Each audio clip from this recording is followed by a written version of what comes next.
దలుచుకున్నానని కూడా ఈ సందర్భంగా నేను చెప్తున్నాను. దానితో పాటు ఈ జామర్స్ని కూడా అడిగితే ఇవాళ కోర్టులో కూడా ఏం చెప్పారంటే జామర్స్ అవసరమైన చోట్ల పెడతామని ప్రభుత్వమే చెప్పింది. కాబట్టి కోర్టులో న్యాయస్థానంలో ప్రభుత్వం చెప్పేటటువంటి విధానం వేరుగా ఉంటుంది, లోకేష్ గారి విధానం వేరుగా ఉంటుంది. అసలు లోకేష్ గారు ఎందుకు మాట్లాడుతున్నాడు? హోంమంత్రి మాట్లాడటం మానేసింది, లోకేష్ గారే మాట్లాడుతున్నాడు. బహుశా ఆయన లోకేష్ గారి హోమ్ అఫైర్స్ అన్ని చూస్తున్నట్టున్నారు. కేవలంగా పాపం అనిత గారిని అక్కడ పెట్టి అన్ని ఈయనే సంతకాలు చేస్తున్నాడు, ఈయనే అన్ని ఆర్డర్స్ ఇస్తున్నాడు అనేటువంటి మాట కూడా బయట ఉంటుంది.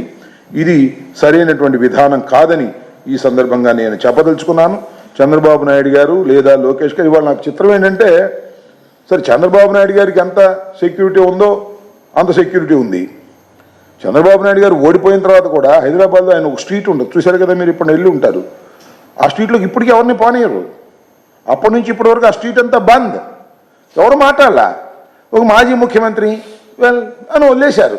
మన రాష్ట్రం కాకపోయినా ఆయనకి ఆ సెక్యూరిటీ ఇచ్చారు. కానీ ఇక్కడ మాత్రం గేట్లు తెరిచి అందరు రండి, హో రండి, ఇదిగో జగన్మోహన్ రెడ్డి గారి ఇల్లు, ఫోటోలు దిగండి, లేదా కేకలేయండి, అల్లరి చేయండి అని రెచ్చగొట్టినటువంటి సందర్భాలు కనిపిస్తున్నాయి. దుష్ట సాంప్రదాయాలు మీరు ప్రవేశపెడుతున్నారు. చివరికి ఆయన మన లోకేష్ కుమారుడి పేరు ఉంది దేవాంశ, ఆయనకు 6 గన్మెన్లంట. అప్పుడు కూడా దేవాంశకు 6 గన్మెన్లు ఉండొచ్చు, జగన్మోహన్ రెడ్డి గారికి మాత్రం డొక్కు బుల్లెట్ ప్రూఫ్ కారు ఇవ్వాలి. అదేమంటే 2 ల్యాండ్ క్రూయిజర్లని లేనిపోని అబద్ధాలు చెప్పేటటువంటి కార్యక్రమం చేస్తున్నారు. చెప్తున్న మంత్రివర్యులకి అబద్ధాలు చెప్పవద్దు, అబద్ధాలు ట్వీట్ చేయవద్దు.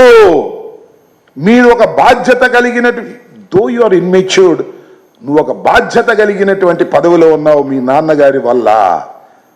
ఆ రకంగా వ్యవహరించి హుందాతనంగా వ్యవహరించే కార్యక్రమం చేయాలని ఈ సందర్భంగా నేను చెప్తున్నాను. దీనికి సమాధానం చెప్పమని కూడా చెప్తున్నా.